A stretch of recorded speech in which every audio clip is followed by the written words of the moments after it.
Tokolobelango. Magazine d'information Salami pour informer la population du Congo central en général, Péville et Manzango en particulier. Tokolobelango est pour information et événement nyonso. Pour moi, c'est Senika Foli Puta. Pour Natango Akala, tu bandola Tarama Puta, tu dois Tarama Puta. Ce qui va dire que Bazo Futa Bangote, Biso Toko Kufa. Mais Batambong na Banzango Bazate.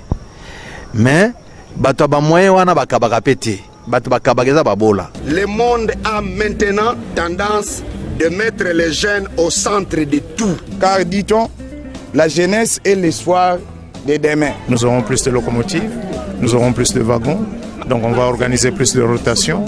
Donc on a besoin que le personnel soit informé et soit prêt. Et je peux déjà bomber mon torse pour dire que l'innovation est effectivement... Aujourd'hui est différent du monde d'hier.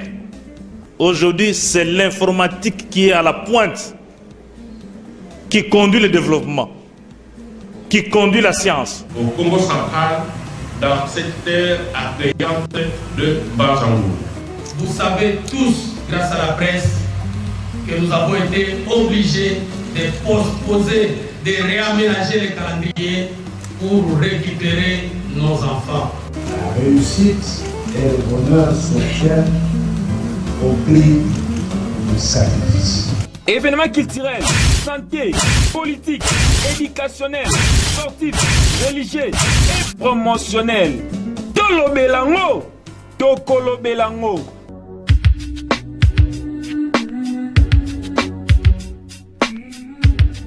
Est-ce que vous avez makasi ndenge bozalaka ebele liboso ya ba poste récepteur na mino pona kolanda Tokolobelango magazine d'information esalamaka na kati ya République démocratique du Congo na province na biso ya Kitoko ya Congo central, plus précisément na kati ya Mbanzango bandeko ya Kulingongo pe bazolanda Tokolobelango déjà Kitoko makasi tina poste 48 na chaîne ya Kitoko ya makasi oyo ngai na bino tondima RTMB radio télé communautaire de Mbanzango, maire de la ville. Tokolobelango, Tokolobelango.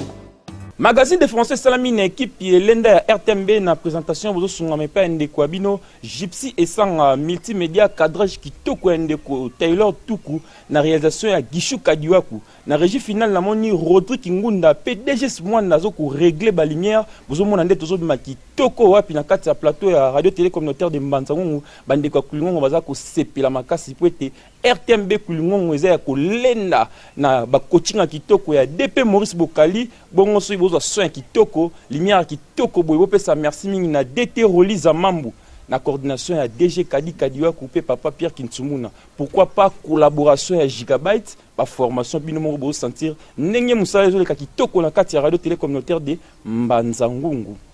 Tokolobelango, Tokolobelango. Na mokolo ya 9 février 2018, Mobange na tournée d'inspection et à directeur général et à direction générale des impôts na kati ya province ya Congo central, mais c'est Sele ya Aguri. Azaki accompagné na directeur provincial ya Congo central, mais c'est Robert Mbarushima na Kaimano. Et le kati kitoko makasi na équipe monene ya délégation ya inspecteur pour être mosala ya DGI etambola na ndenge ya malamu. Bwe bete ba mama kitoko na direction provinciale d'impôts ya Congo central, centre d'impôts synthétique ya Mbanzango. Et pas le chef de centre mais c'est Antoine Gwango na équipe na Mobimba. Et le kati kitoko mingi na kati ya Mbanzango. La direction générale des impôts a pour mandat de collecter les ressources fiscales sur l'ensemble du territoire national. La direction générale ou centrale est certes basée à Kinshasa, mais il faut pour que le directeur général s'assure de comment fonctionne le service, qu'il puisse visiter l'ensemble de ces services. C'est ce qui justifie que je sois venu dans la province du Congo central depuis lundi et je passe en revue tous mes services pour me dégager une opinion des contextes dans lesquels travaille le personnel de la direction générale des impôts. J'ai mobilisé mes équipes pour qu'elles puissent davantage donner en termes d'obligations qui leur incombent pour mobiliser les recettes en faveur du développement du pays. Mais deuxièmement, nous avons vu qu'il y a quand même un certain nombre de problèmes touchant à la logistique et nous allons nous aménager très rapidement pour pouvoir répondre peu à peu à ces préoccupations de manière que les cadres et agents puissent travailler dans les meilleures conditions possibles. Nous considérons les contribuables comme étant des partenaires, parce que s'il n'y a pas de contribuables, il n'y a pas d'impôt. Et j'ai bien mobilisé les équipes pour demander que nous ayons un partenariat franc, sincère et dynamique avec les contribuables, parce que l'impôt est fondé sur des lois. L'essentiel est que nous ayons la même lecture de loi, nous, administration fiscale, et les contribuables. Et à ce titre-là, je ne vois pas d'où viendra la notion même de tracasserie. Les contribuables doivent également s'assumer en termes de respect de leurs obligations déclaratives et des obligations fiscales.